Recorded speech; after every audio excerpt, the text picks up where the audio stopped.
deals have landed. Save up to £300 per booking with a MyTUI account. Pick from tons of flight options and holiday durations. Get away for less this Black Friday. Offers now on. TUI. Live happy. Financially protected by Atoll. Transform hard chairs and surfaces into comfy seats with Soft Sitter from JML. The lightweight gel cushion that helps provide all-day comfort and support wherever you sit. The hexagonal honeycomb construction cushions, distributes and supports your weight. And its breathable design allows air to circulate, helping to keep you cool. Perfect for all types of seats or to use as a kneeling pad. Get the comfort and support you need this Christmas with Soft Sitter. Only $14.99 from Asda, Argos, Morrisons, Tesco and JMLdirect.com. JML, your Christmas made easier. If you're homeless, you're never safe. This Christmas, too many young people, like Kira, will be at risk, right here on our streets.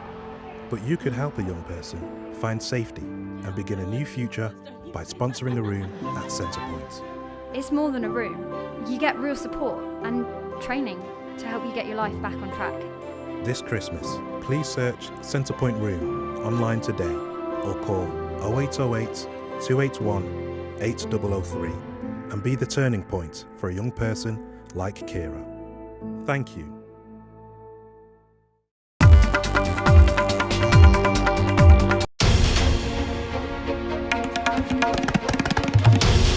This is NDTV, and you're watching NDTV 24/7.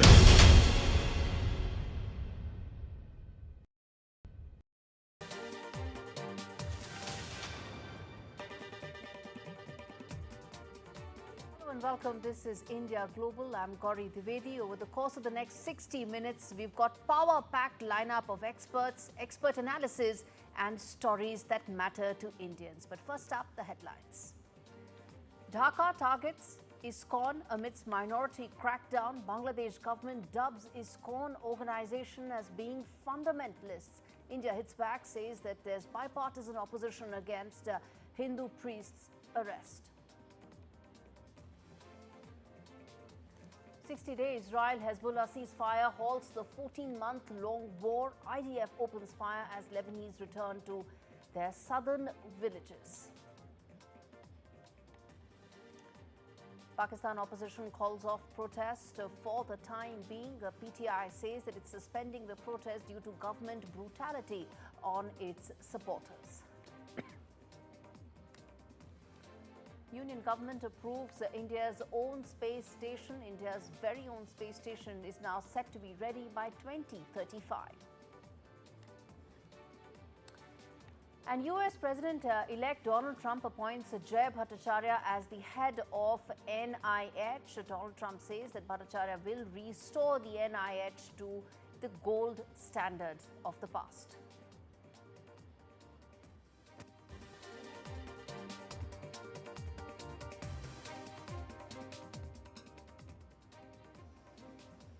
All right, the big story that we are tracking right now is the latest that's coming in from Bangladesh, where a Bangladeshi court has denied bail to the Hindu leader Chinmoy Krishna Brahmachari, who's been arrested on sedition charges.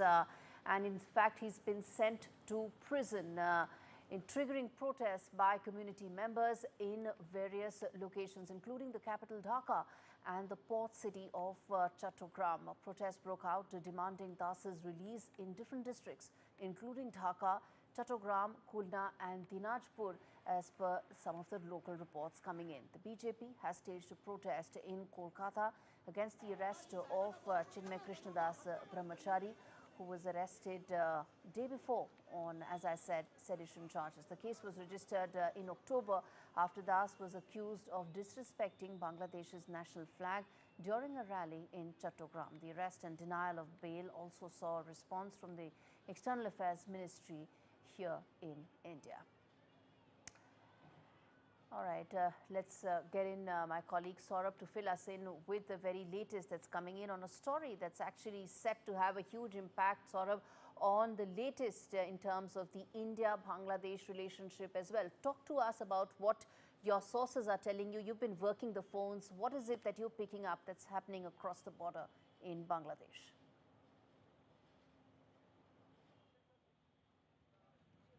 one of the things that is extremely difficult is also because very little is actually coming out, but there are videos in the public domain that show that there have been continuing attacks on the minority community, predominantly the Hindu community in Bangladesh.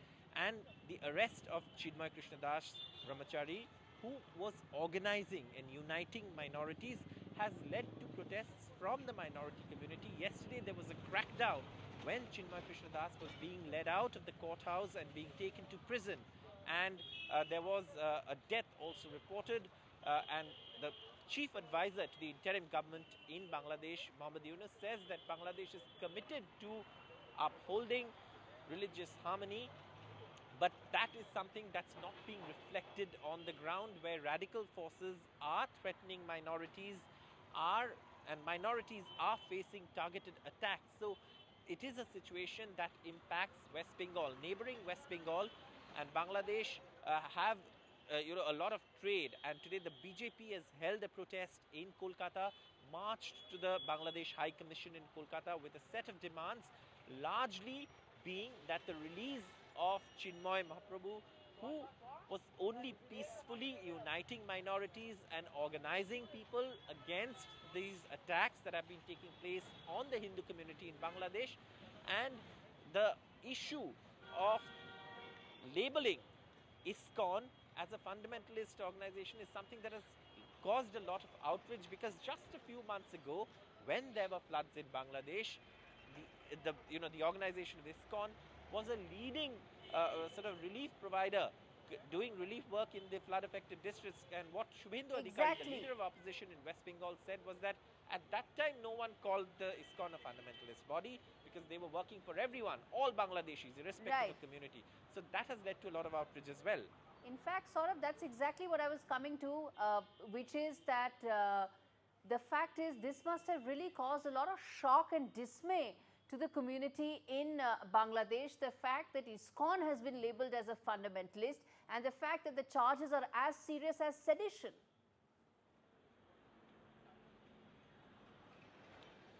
Yes, and human rights watchers and human rights groups in Bangladesh have pointed out that the charges seem to be a trumped up, sedition charge, which clearly lack evidence at this point. However, what is equally shocking is that bail has been denied, and this is something. There was that one picture that emerged from that courtroom, where in a sea of black coats there was one man clad in saffron robes, and that has kind of also led to a lot of sympathy, a lot of support for Chinmoy Mahaprabhu and ISKCON as a whole, because like I said, and as I was mentioning a short while ago, when floods took place, ISKCON carried out relief work, and that has led to a lot of angst, a lot of outrage, because ISKCON is a very respected body. I mean, they've been doing relief work in West Bengal, in Bangladesh, and across the world for years. And in the recent times, with the number of attacks on the minority community, predominantly, like I said, the Hindu community growing, they had also taken on the role of organizing a movement demanding safety and security of minorities. And that is when these calls of acting against ISKCON or calling them fundamentalists, labeling them fundamentalists, came about in Bangladesh. Indeed. Thanks much for giving us all those details, Saurabh, and a story that I'm afraid I'm going to keep coming back to, given how volatile it is. Shifting focus now to the latest coming in as far as Sri Lanka is concerned, where there is a bit of a balancing act that the new president is really trying to do. You have Sri Lanka's new president, who is now in his cabinet, has said and is yet to in fact discuss removing a temporary one-year ban on Chinese vessels coming into Sri Lankan waters. The ban was imposed by former leader Ranil Wickremesinghe, who was Dissanayike's predecessor. His government in December last year had put that ban. Our Foreign Ministry spokesperson said that the ban was for 2024 and will end on 21st of December this year. The decision to ban research ships was taken following very strong security concerns that were raised by India, citing possible spying by Chinese vessels in the Indian Ocean. Now, after coming to power, Dissanayake allowed a Chinese Navy ship to dock in Colombo last month. All right, now what does this mean in terms of security implications? What does it mean for the Indian Ocean as a region, and what does it mean for India-Sri Lanka relationship? Let's get in Rohan Samarajiva joining me from Sri Lanka to talk more about what this means. He is a policy analyst and chairman of a think tank. Thank you so much, sir, for taking out the time and speaking to me on India Global. Let me start by asking you this, that why is it that the new president is delaying a decision that many seem to now be in agreement with? What is the reason for his delay? Well, I believe the 12 months should have been used to get a robust long-term policy on several issues. So, for example, what are the rules with regard to ships of various kinds coming into refuel in our ports? That is one question. What are the rules affecting military vessels coming in? That's another question. And there is this category that we are discussing right now, which is what about scientific research vessels? Now, of course, there will be those who will say these are not scientific research vessels, these are spying vessels.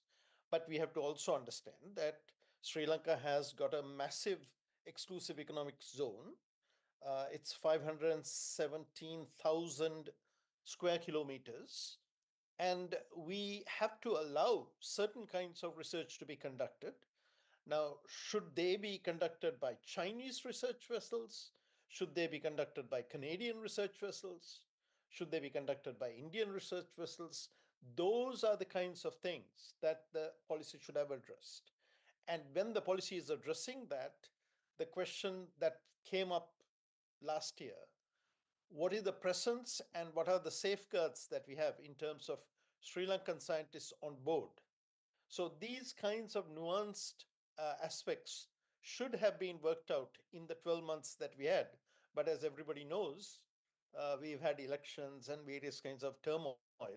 So I'm afraid we don't have a robust, long-term, well thought out, well consulted policy. And if I was in the government shoes, I would say we'll extend it for 6 more months. And during that time, we'll get this in place. But I can't speak for them.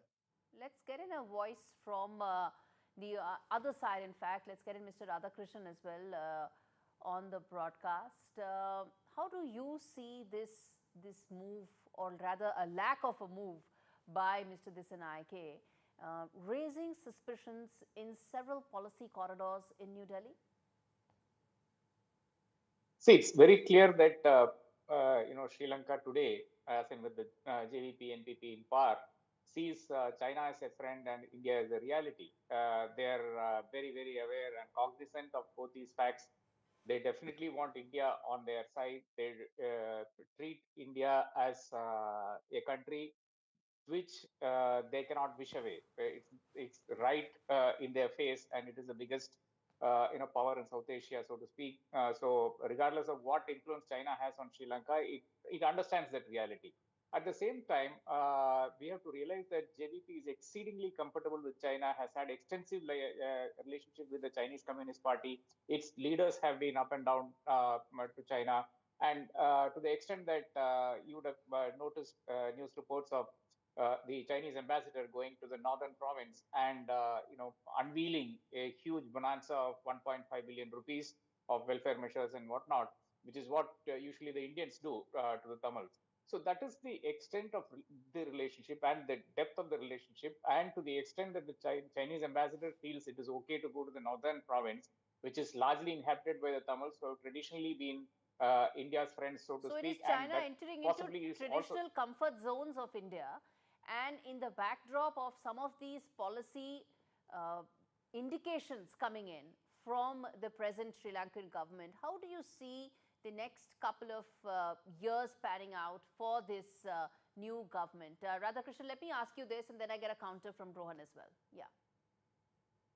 It's very clear that Sri Lanka is right now walking the tightrope. And Anura, during his trip, which he will make to Delhi shortly, again, he's playing all the cards right. Unlike the Nepal Prime Minister Sharma Oli, he's making India the first port of call. So he has got that right. Beyond that, we'll have to definitely wait and see. Let's remember that we are discussing this on Mahavir Arnal, the Heroes' Day, which is observed in the north.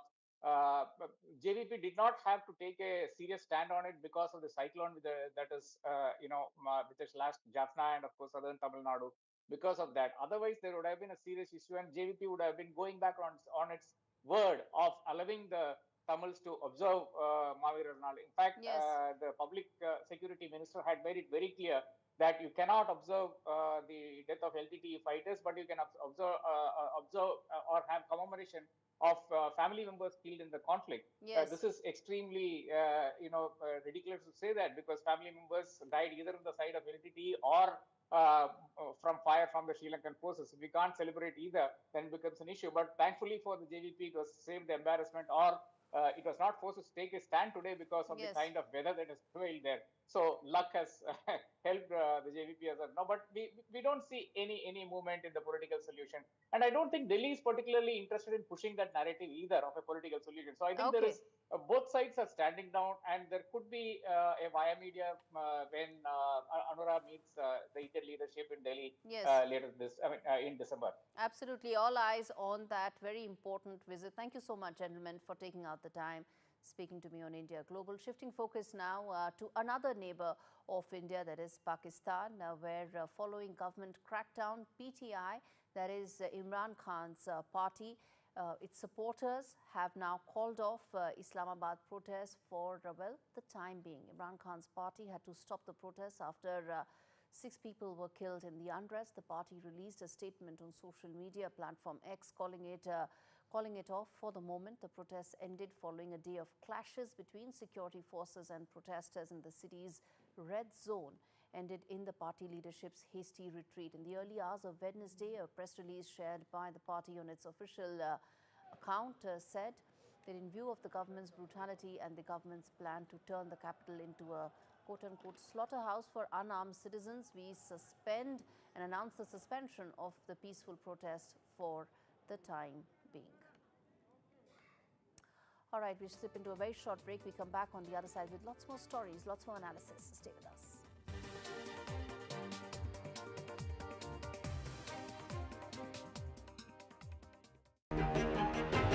Madhya Pradesh, the heartland of India. With 1,000 years of preserved history and diverse wildlife. Celebrations of art and heritage. Explore Madhya Pradesh. Join us for an interaction on investment opportunities in Madhya Pradesh. Meet us in United Kingdom November 24 to 27, 2024. And Germany November 28th to 30th, 2024. A precursor to Invest in Madhya Pradesh, the future-ready state. Those weeks that he came in, with the 3 weeks that I could be his little girl again, nothing I can do will repay Marie Curie for doing that for me. The amazing gift that they gave me was I was there at his last breath. He was there for my first. I will give everything back that I can to the hospice that gave me so much. Give better end-of-life care to all. Get your free will guide today. Please, can you send someone out? The poor thing is so skinny, I don't think he can walk. Oh, the poor thing. This is awful. Okay, let me take an address. Today, the RSPCA will answer over 2,000 calls about animal cruelty and neglect. It's just completely unacceptable, isn't it, mate? Today, we will need to take over 100 animals into our care. Today, we urgently need your help to save them. Please call 0800 121 4219. Every minute of every day, Animals are suffering heartbreaking cruelty and neglect. Every day, our team works tirelessly to save them. A gift of just £2 a month will help us do even more. Answer more calls, rescue more innocent animals, and provide more life-saving treatments. But today, animals are suffering terrible abuse and neglect. Help us save them. He's just been left tied up, I think. Poor thing's got no hair on him. He's in a terrible state. Today, please call 0800 121 4219 or text TODAY to 81400 and give £2 a month. That's 0800 121 4219. Thank you.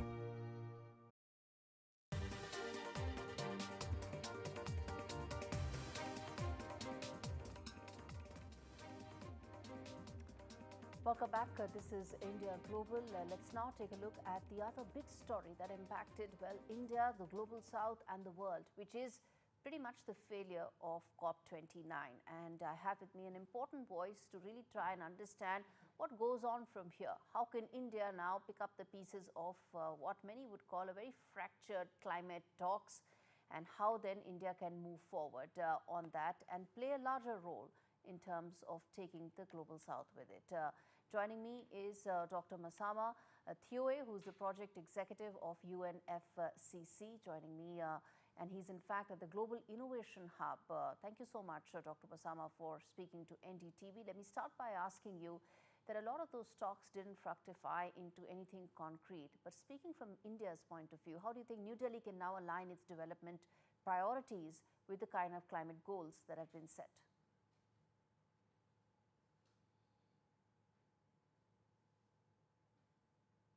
Thank you for inviting me.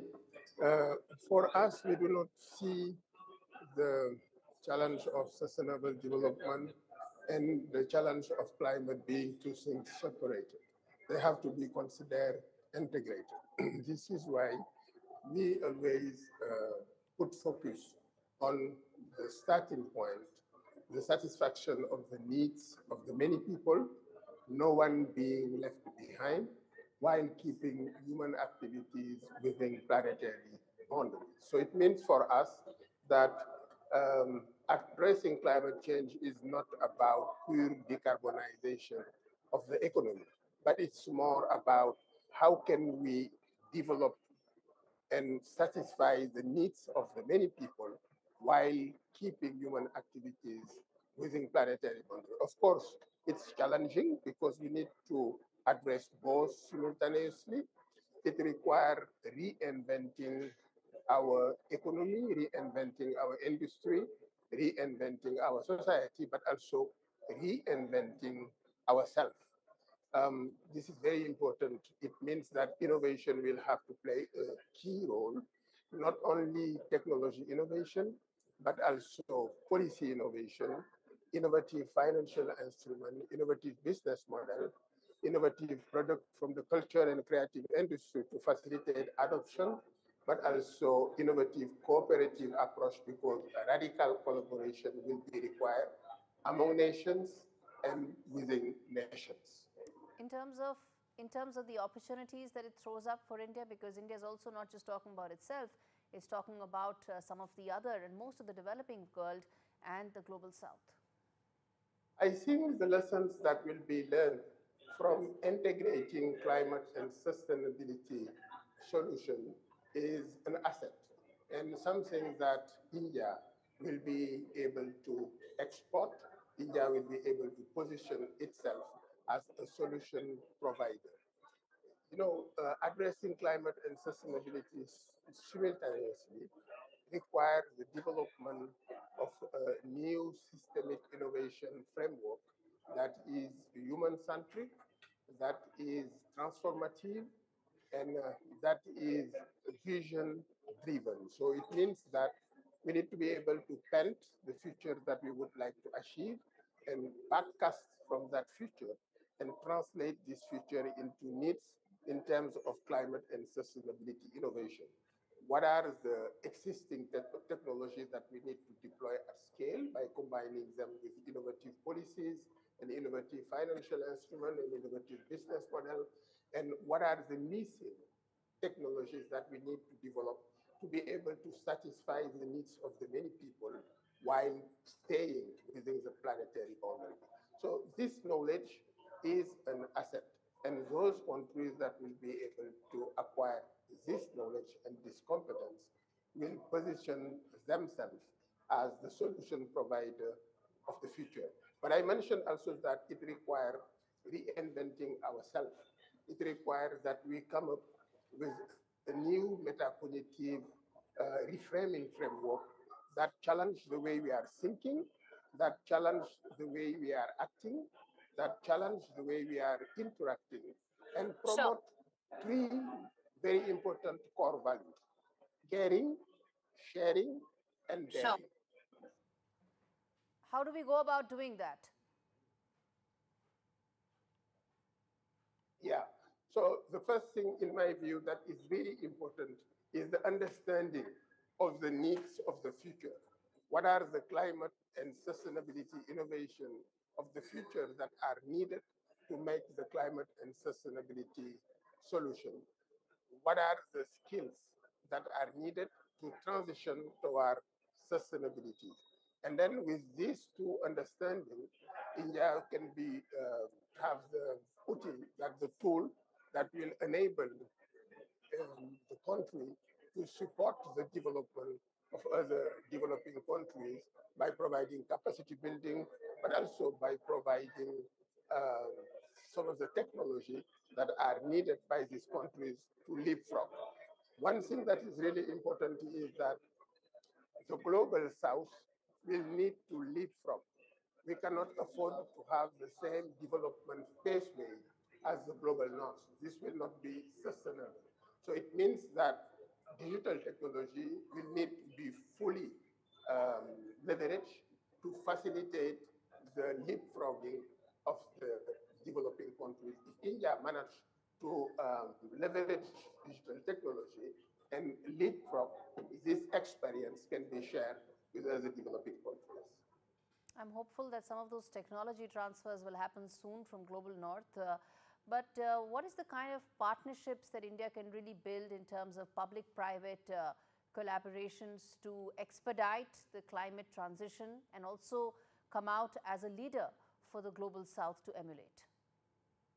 Actually, we will need broad partnership, public, private, but also philanthropy. Philanthropy have a very important role to play. They will bring the seed funding and the catalyst funding that is very flexible and easy to adapt. The policymakers, the public sector will bring the right policies, particularly the investment policies and the climate policies, and can also create a space that is very attractive for investing in climate and sustainability solutions, including by promoting public green procurement. And the private sector will bring two things. It will bring investment in green activities, but also investment in innovation, climate and sustainability innovation. All right, Dr. Masamba, thanks much for taking out the time. I disagree with some of your thoughts that the burden lies on the Global South, but what we can agree on the fact is that there's no time like now, given how urgent the situation is. Appreciate you taking out the time. All right, on that note, we slip into a very short break. We come back on the other side and talk more about some of the other stories, including Russia, Ukraine, and several others. Stay with us.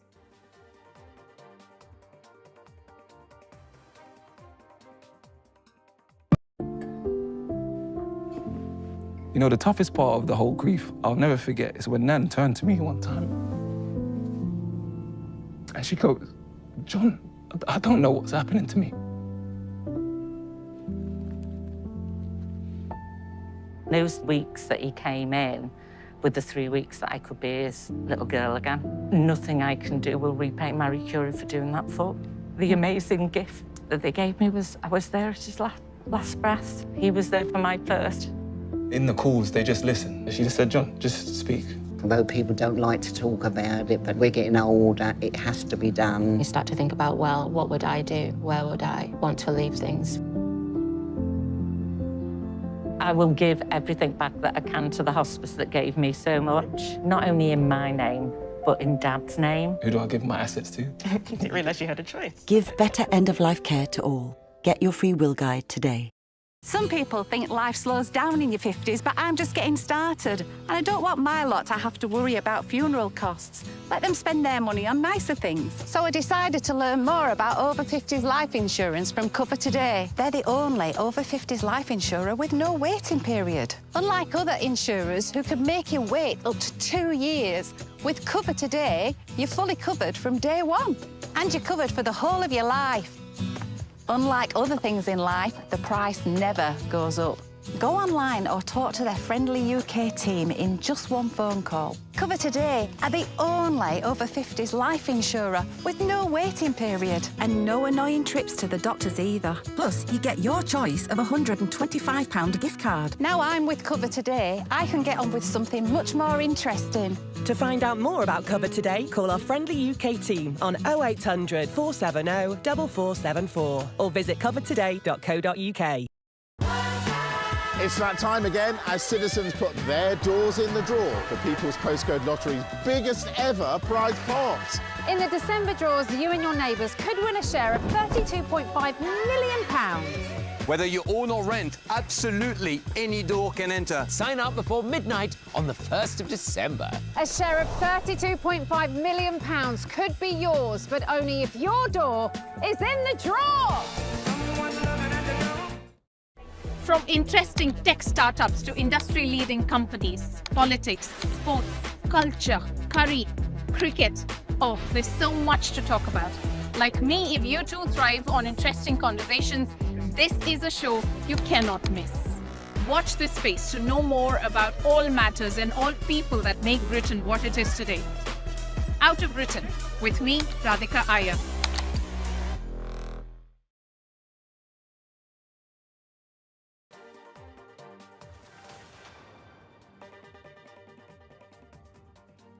Hello and welcome. This is India Global. We're talking about now the biggest story coming in from the Russia-Ukraine war, where there seems to be, in fact, all efforts being made at this stage to look like that there could be a further escalation in the conflict. The reason for that, twofold. One is the fact that the Russian war machine keeps on gaining territory in eastern Ukraine, but at the same time, there is now movement back home in Moscow as well. Russia has summoned the UK ambassador, Nigel Casey, in Moscow on Tuesday after ordering a British diplomat to leave the country on allegations of spying. Those are very serious charges. Russia's foreign ministry spokesperson said the ministry had summoned the British ambassador to hand over the notice revoking the diplomat's accreditation. As the war rages on, Russian forces have captured another village in Ukraine's northeastern Kharkiv region. The Ukrainian President Volodymyr Zelensky has alleged that 2 civilians have died in the Russian shelling in the city of Sumy in northeastern Ukraine. Meanwhile, Russian media reports indicate that its forces are now advancing in Ukraine at the fastest rate since the early days of the full-scale conflict in 2022, taking an area half the size of London in the last 1 month. On the diplomatic front, the G7 foreign ministers have expressed their support for Ukraine and condemned Russia's irresponsible and threatening nuclear rhetoric. In a draft statement, it was issued after a 2-day meeting which concluded recently in Rome, and also warned North Korean support for Russia marks a dangerous expansion of the conflict. Listen in.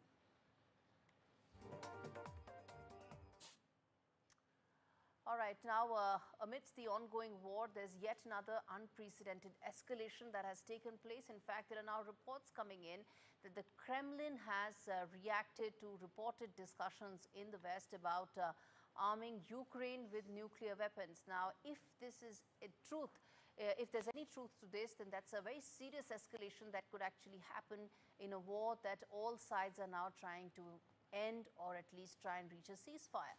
But what's happening is that there are reports indicating that the US may provide nuclear weapons to Ukraine, something that Russia has come out very strongly against. And it has said that the reported discussions are extremely irresponsible. The New York Times had reported last week that some unidentified Western officials had suggested that President Joe Biden could give Ukraine nuclear weapons before he demits office. Will that be Biden's legacy is the key question. His legacy could be the ceasefire that he's managed to negotiate between Israel and Lebanon. But a possible nuclear weapon to Ukraine, is that a legacy that President Biden wants for his one term? Let's get in those questions on your screens right now before we get in our two experts. So that will Biden violate the non-proliferation treaty? That's question number one. Will NATO support US if at all there is any provision of giving the nuclear weapons to Kyiv? That's the second big question we are asking. And thirdly, will Ukraine be able to survive a Russian nuclear response? Of course, there will be a response. Remember, there's already been a change in the Russian nuclear doctrine. And let's get in Ruslan Botnik to get that answer from. He's the director of Ukrainian Institute of Politics, joining me live from Kyiv. We also have General Sanjay joining me to talk about this. But let me first get in a perspective from Ukraine on a story that I think could actually change the game of warfare going forward. Mr. Botnik, it's not going to be just a unilateral response from Ukraine. There will be an onslaught that will come in from Russia as well. Do you think this would be prudent and wise at this stage to even explore an option like nuclear weapons?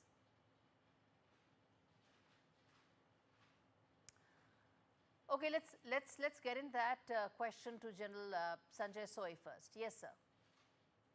In fact, thank you so much, Gaurie. In fact, I would say that what you have rightly brought out, that this is the unprecedented escalation. It was actually jaw-dropping for me, this kind of twist which had come in. Because if you see in last about 1 month or so, the war has gone to the next level, whether it is because of the permission given to the Ukraine of use of ATACMS, attack MS missiles or Storm Shadow missile system, which then Ukraine used it and used it effectively. In fact, yesterday Russia accepted that their air defense system was damaged and their airfield was also damaged. Under these circumstances, when the tension is very high, already very high, when these kinds of statements come of arming Ukraine with nuclear weapons, we can just keep our fingers crossed that the nuclear war should not start, the Third World War should not start. That is the kind of tension which is building up, which is already very tense. The Russia could be very desperate under these circumstances. Though, Gaurie, I would like to highlight that US has some nuclear bases in... Russia has changed its nuclear doctrine already. In the possibility of any such attack, we're looking at a very strong Russian assault, changing the game completely, changing the warfare completely. Absolutely, because probably it shows the desperation on the part of Russia, the kind of escalation which is taking place, the kind of every red lines being crossed every now and then. So that's why probably that kind of desperation are there. They changed the nuclear policy. The oceanic missile which was launched, which sent a shock wave across the Europe. I mean, people were shocked that if this missile is used against Europe, because as per the change policy, Russia is free to use it. The people who are supporting Ukraine, who are supplying Ukraine with the weapon system, with the arms which are capable of attacking Russia, then it sent a shockwave across the whole Europe. So under these circumstances, though I was saying that Gauriji, US has some nuclear bases already in Europe, like Belgium, Germany, Italy, Netherlands, Turkey. But at this point of time, when the tension is so high, when making such statement and trying to arm Ukraine with nuclear weapon is absolutely, I would say, irresponsible. And here I would stand with. But then but then this begs the question that if at all there is any truth to any of that report coming in, will NATO follow suit, or will there be better sense prevailing? Yeah, I fully agree with you that NATO, I think the biggest losers would be the NATO countries, because they are in the proximity of Russia and they are going to be big losers. Second thing is that probably 20th January, only just about few days left before the Biden leaves the office. Before that, is it trying to aid Ukraine? or there's something more to it. Trying to create a situation makes it To very, Mr. very difficult Botnick, for the that next administration. do you think getting nuclear weapons will actually be in the best interest of Ukraine right now? I don't think so, and I think it's not quite possible for nowadays. But you have to understand that this question of nuclear weapon for Ukraine, it's a political technology question. It's a question of how to make the nowadays Ukrainian-American cooperation unbreakable after the Trump appearance in the presidential post. And this is a question of the possible future security guarantees for Ukraine, because no one country in the world is ready to fight shoulder to shoulder with Ukraine against Russia. And the security weapon renovation, it could be a nuclear weapon renovation could be a security question, very important for Ukraine. But I think it's now, it's like a blackmailing, political blackmailing. I don't think this way and this information could be true in the nearest future, could be realized, because it's very expensive and it's very dangerous, because all Ukraine is covered by the Russian rockets. Also the effort after a war has gone on for over 1,000 days, the effort has to be to try and find a ceasefire, to try and find some possible solution to end the human misery on both sides. Do you think any such provision provides for that, or do you think the focus should be on peace talks to try and get the two parties on the table? Mr. Botnick. You are asking a very good question, a very sharp question. But let's be honest, both sides now, Ukraine and Russia, declining any ceasefire, decline any freezing of the conflict. They are saying it's not our interest. So it's a question for Ukraine and for Russia also. I think this nuclear weapon discussion is a part of blackmailing. Maybe it's a last bet before the preparation in possible negotiation of or the finding the resolution of this conflict. General Sanjay, respond to what Mr. Botnick is saying, that this is just negotiating tactics. Yeah, this could be a messaging also. I mean, you're right. But the fact is, I would say that nuclear weapons are the weapon of deterrence. The whole world use it for as a weapon of deterrence. But at this point of time, when the tension is already so high, when both sides are using the latest weaponry in last about 10-15 days, the things have gone to the next level. At this point of time, these kinds of statements which are coming in is probably trying to make the situation from bad to worse, especially when the Trump has made it very clearly who is going to be the next president, that he is going to bring peace, he is going to bring the ceasefire. At this point of time, probably is it giving aid to Ukraine, or is it something more to it? Before the Trump come, make it so difficult, make the thing totally impossible for peace to come in. So that could be another reason. Only time will tell whether the effort is to de-escalate or escalate. Thank you so much, gentlemen, for speaking to me on India Global. And in fact, let's now turn our focus to a very important and a very interesting development that's actually taking place in the UK.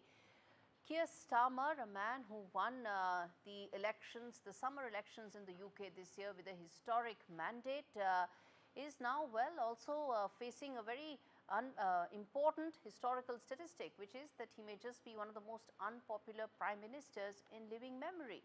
A petition calling for a fresh general election in the UK has now reached over 2.7 million signatures as the Labour government faces widespread disapproval regarding its policies and post-poll work. This petition urging the government to hold a new general election was set up last week and has been promoted by Reform UK leader Nigel Farage and tech billionaire Elon Musk. According to guidelines, any petition that asks for a change to the law or to policies gets a response from the government after 10,000 signatures. After 100,000 signatures, petitions are considered for debate in Parliament. Meanwhile, now there are 2 in 5 Britons think that they are worse off after Labour Party came to power.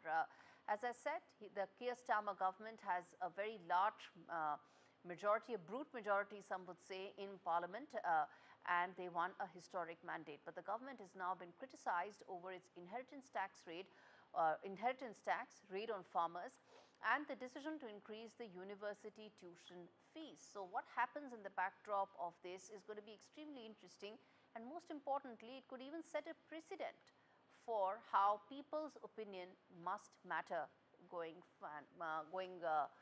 to matter. Let's get in Ollie Barrett joining me from London to give a perspective on how things are unfolding, or well, some would say, Ollie, they are unraveling sooner than what many would have imagined, sooner than what even Keir Starmer would have imagined. Keir Starmer would certainly dispute the idea that things are unravelling, but I think he would privately admit that it's been a difficult start to his time in government, with a number of challenges coming his way. Now, some of his critics would say that some of those challenges have been self-inflicted, but there have also been difficult circumstances on the global stage for him to deal with. He saw rioting and unrest over the British summer as well, which gave the new government an immediate challenge when it came to power, but particularly the economic circumstances surrounding the UK at the moment make life very difficult indeed for the new Labour government. They say that that is the legacy that was left them by the Conservative previous government. The Conservatives dispute that and say that actually a lot of the difficulties the current government is now facing is because of the decisions that they have taken around tax, around inheritance, around farming, around various other issues as well. And so Keir Starmer came into power as one of the least popular new prime ministers in modern British history, despite the fact that he won that large mandate, that large majority from the British people.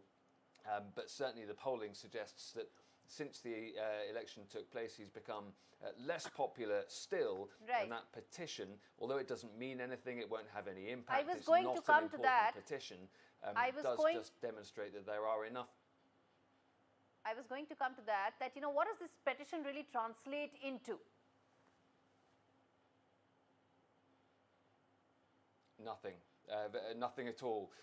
The Prime Minister himself has made the point, and he's quite right, that this doesn't really have any meaning. It's not how the system works.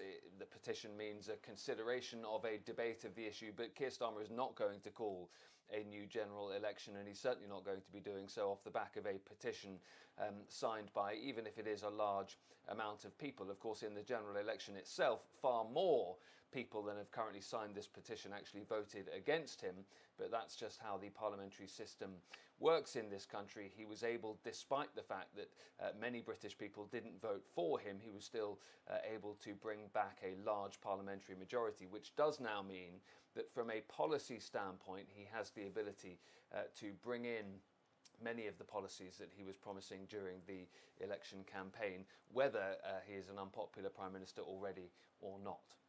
All right, Ollie Barrett joining us to decode a very interesting development. Thanks much, Ollie, for breaking that down for us. And on that note, we slip into a very short break. We come back on the other side with more stories, more perspective, and more interviews. Stay with us.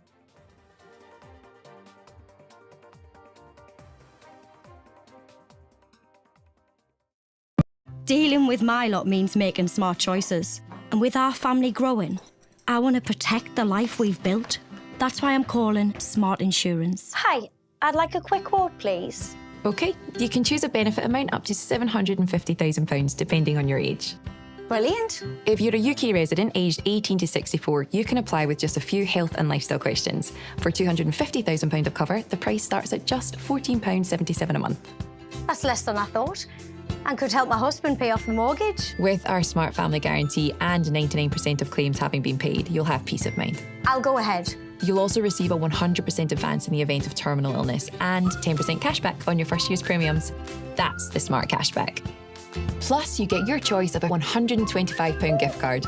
Protect the life you've built the smart way. To get a free quote today, call our specialist UK team on 0800 977 5753 or visit smartinsurance.co.uk.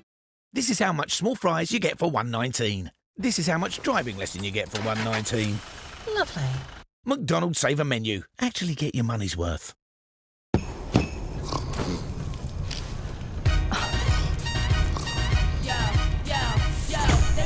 Sugar plum, snowball. Shall we? How do I look? Slaying. Maya. Fabulous. Really? She'll love that. Marvellous. This one's mine. Last one. You thought it was all him? Make magic. Slows down in your 50s, but I'm just getting started. And I don't want my lot to have to worry about funeral costs. Let them spend their money on nicer things. So I decided to learn more about over 50s life insurance from Cover Today. They're the only over 50s life insurer with no waiting period. Unlike other insurers who could make you wait up to 2 years, with Cover Today, you're fully covered from day one. And you're covered for the whole of your life. Unlike other things in life, the price never goes up. Go online or talk to their friendly UK team in just one phone call. Cover Today are the only over 50s life insurer with no waiting period. And no annoying trips to the doctors either. Plus, you get your choice of a £125 gift card. Now I'm with Cover Today, I can get on with something much more interesting. To find out more about Cover Today, call our friendly UK team on 0800 470 4474 or visit covertoday.co.uk.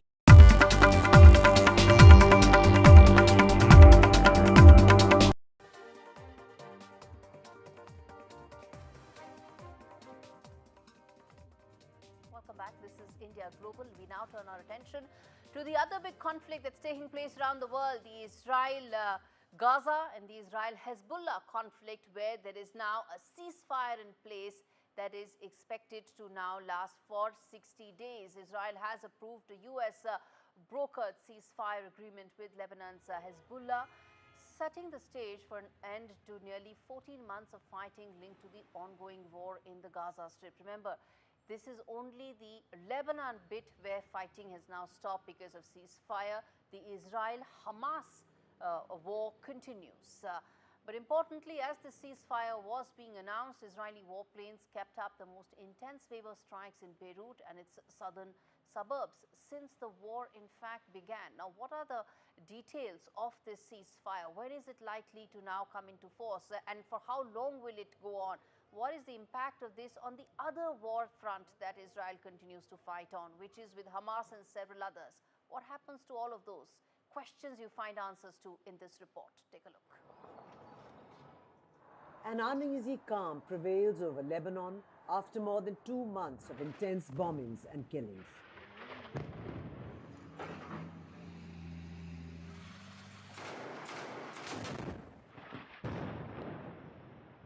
In a big relief to the Lebanese people, who have seen more than 3,500 of their relatives die since last year, Israel and Lebanon-based militant group Hezbollah reached a US brokered ceasefire agreement to put an end to hostilities for 60 days.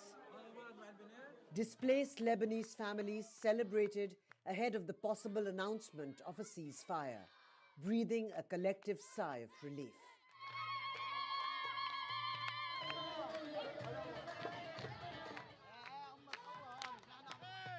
انبسطنا كثير وفرحنا والمدرسة احتفلت فينا.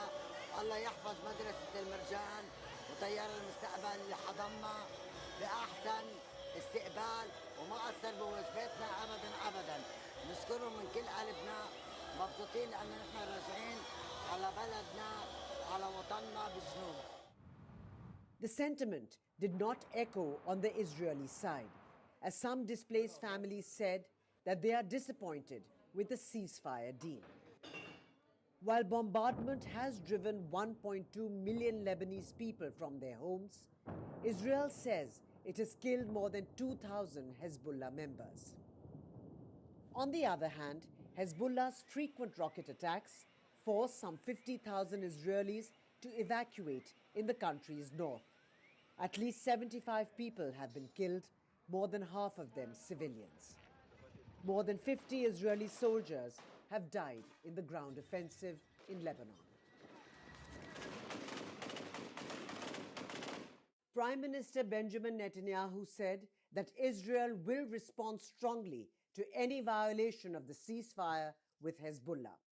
חיזבאללה יפר את הפסקת האש לא רק אם הוא יירה עלינו, הוא יפר את ההסכם גם כשהוא ינסה להתחמש כדי לירות עלינו בעתיד. על כל הפרה שלו נגיב בעוצמה. As the sides came to terms to pause fighting, US President Joe Biden termed the ceasefire as good news and warned against violation of the truce deal. Let me be clear. If Hezbollah or anyone else breaks the deal and poses a direct threat to Israel, then Israel retains the right to self-defense, consistent with international law, just like any country when facing a terrorist group pledged to that country's destruction. Israeli troops began a land invasion of Lebanon almost 2 months ago, after almost a year of rocket attacks from Hezbollah.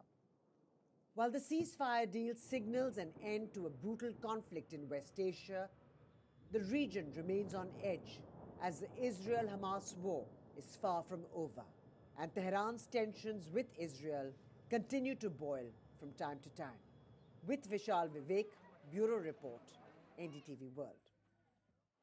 All right, Melissa Weiss, Executive Editor of the Jewish Insider, joins me from Tel Aviv. Melissa, tell us, what is it that people in Israel are now making of this ceasefire? Are they happy?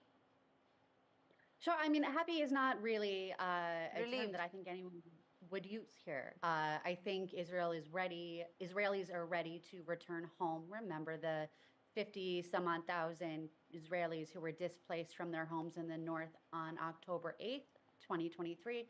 They are ready to go home. But they don't feel confident just yet that this ceasefire will hold and that the different international parties will be able to keep Israel and Hezbollah to the terms of the agreement. So there's kind of a wait and see pattern that we're seeing right now with Israelis still not ready to go home. Home Front Command, which oversees security issues, not yet saying it is safe for Israelis to return to their homes in the north. And so, like I said, it's a wait and see pattern.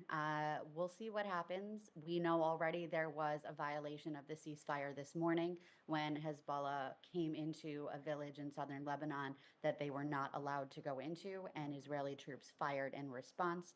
So it doesn't seem so hopeful that the international peacekeeping forces are able to keep up their end of this. Hezbollah has not shown much of a willingness to keep up with an end to this, and so we'll see what happens.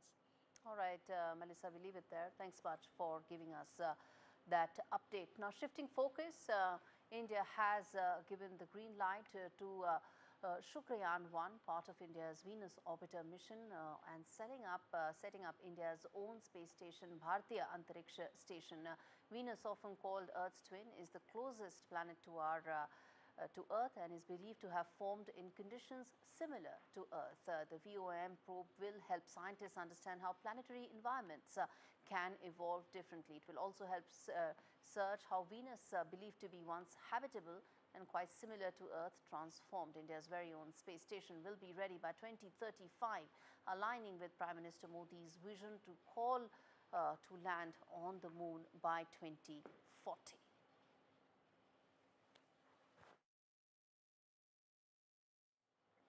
All right, with that, it's a wrap on this edition of India Global. Thanks so much for watching.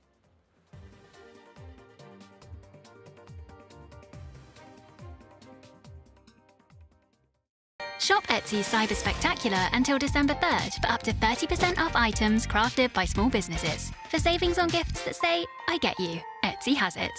Move over Black Friday. At PlusNet, we always keep it pink because our great value lasts longer than just one day. Like full fibre, our fastest and most reliable broadband from just $25.99 a month. Switching to PlusNet is now easier than ever. That's a plus. And there's no activation fee. See how fast that wiggle is? We're even faster. Get our best price by coming direct. Offer ends 11th of December. Wiggle, wiggle, wiggle. Wiggle. This is an important message for people living with diabetes from people living with diabetes. When I was experiencing the symptoms of diabetes, I didn't know what was going on. You go on the internet and it's full of horror stories. You don't know where to begin and you don't know what to believe.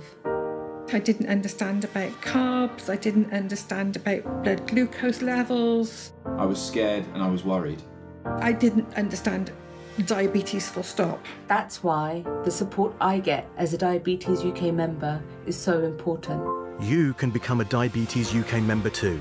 To join us now, just call 0800 144 5406 and become a member today for just £3 a month. When you do, you'll receive a practical guide specific to your type of diabetes and a copy of Balance magazine 4 times a year.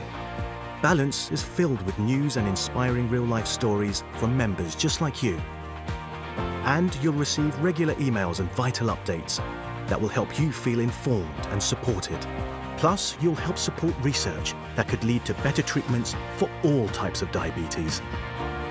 Membership makes life better because you're not alone anymore. Call 0800 144 5406 or go online to become a Diabetes UK member for just £3 a month, because membership can help you learn to live better with diabetes. Sitting quietly while your car is made all shiny. Downtime can be just fine too. Ready meal is piping hot. Waterproof on the loo. Just enjoy your back tattoo. Tea break, face break, maybe even watch the ad break. Sometimes it's not time for some tombola, right? It's enjoying lasagna time, chilling with a book time, or time to visit your nan time. Put the phone down. Quidco gives you cashback every time you shop on over 5,000 brands. It always pays to Quidco. Sign up and start saving today. Visit quidco.com.